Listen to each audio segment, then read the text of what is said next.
Coming up on Design Science. Did you know that a blueprint isn't just for architectural plans?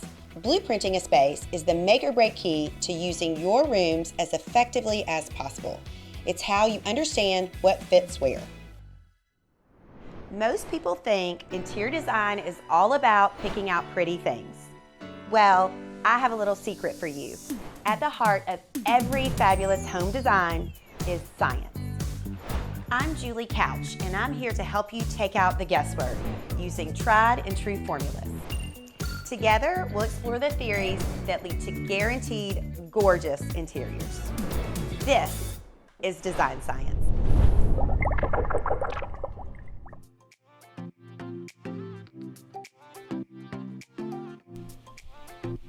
When populating your home with items, really understanding the symmetrics of each space is important.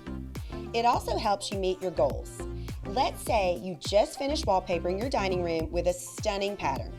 You really want the wallpaper to pop. When it comes to choosing the table in the space, it's important to see how the shape of the table will play against that pattern. Space planning is the secret to making sure your home comes together in a meaningful and sustainable way. It's also the key to maximizing what you've got.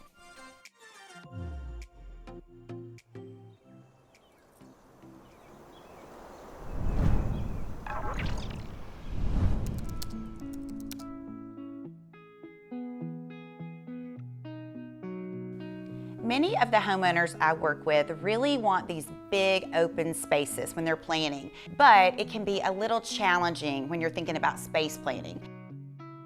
In this room, it's a little bit easier because there are clear divisions, but there are no doors. So we still have a room where everything has to flow very naturally into the next space. In this particular place, we have a kitchen, a breakfast room, a family room, and then we have even a little bar area for entertaining. So you really have all the function in this one space, but we also have very similar threads that run throughout. So we did that with textiles, we did that with lighting styles. So you really feel like you're in one big comfy space. One thing I really like to do pretty much always, if you're gonna walk into a room and see the back of a sofa, I don't necessarily think that looks the most finished or the most polished. So oftentimes we'll use a long console table or even a really pretty bench behind the sofa to break it up and then further divide the room.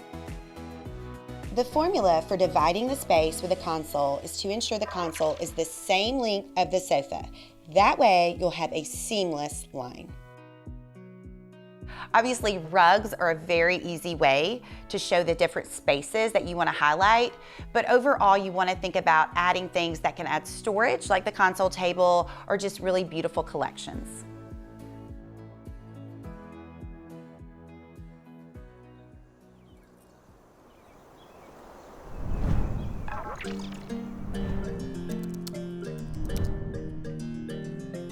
It's so wonderful to have these big open floor plans, but what's not wonderful is trying to figure out how to make the spaces cozy, have the most functional, the most practical arrangements. So in this space, for instance, it was a completely white box. It was finished, the construction was finished, the kitchen was here, but they really wanted to know how to utilize the space so they could have the most seating, the most function, and keep it really welcoming when they entertained.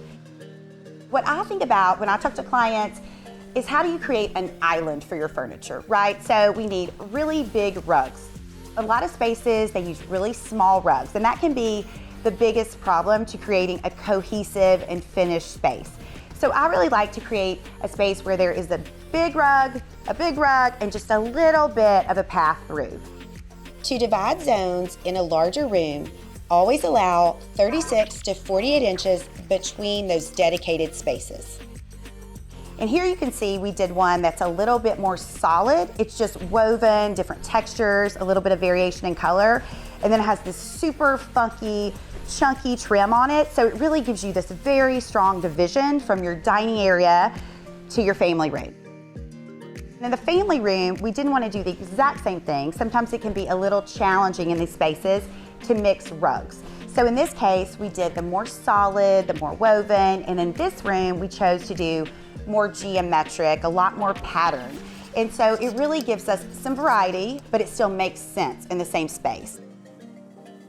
This is a great example of how we created visually a little bit bigger space. So we didn't want any of these spaces to feel cramped or crowded. And I chose really large chairs at the end. So these really create bookends. They kind of define the space further with the rug. And especially in dining rooms, you want to think about the length of your table, the length of the rug. So in this case, this is a 7-foot dining table. This is a pretty standard size, but I wanted to do something, again, that could house these big chairs, especially when they're pulled all the way out. So the rug is actually a 9 by 13. So it's typically a little bit bigger than you think you need.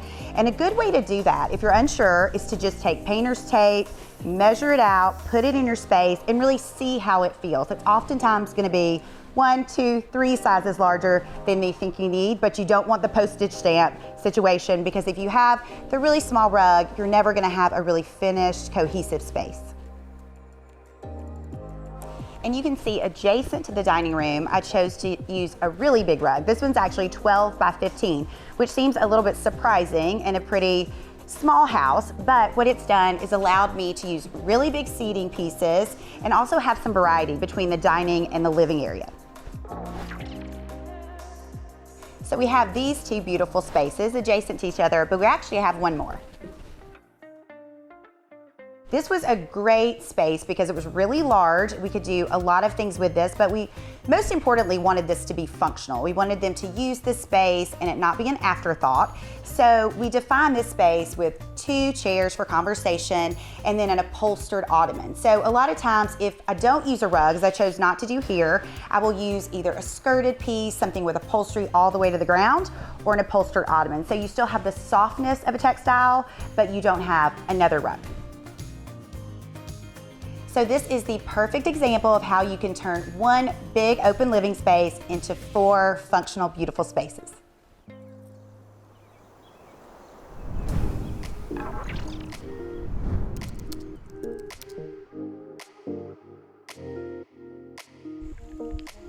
When you're thinking about space planning, oftentimes you think of the inside, but really your outdoor spaces are just, if not more important, because you have so much square footage and you really want to utilize every single inch.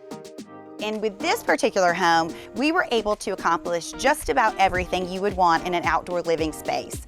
There's a screened-in patio, there's this gorgeous pool area, a kids' play area, a great covered kitchen and seating area that's just fantastic, and it's just next to the fire pit. So in those fall nights, when you can't use the pool anymore, you have a wonderful fire pit. The rule of focalization rings true in this yard, with the pool taking center stage and the cabana serving as an additional outdoor living space. We made sure to allow for plenty of play space behind.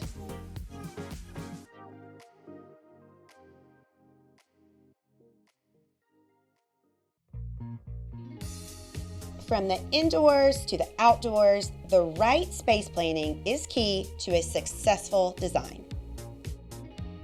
Thanks so much for watching. See you next time.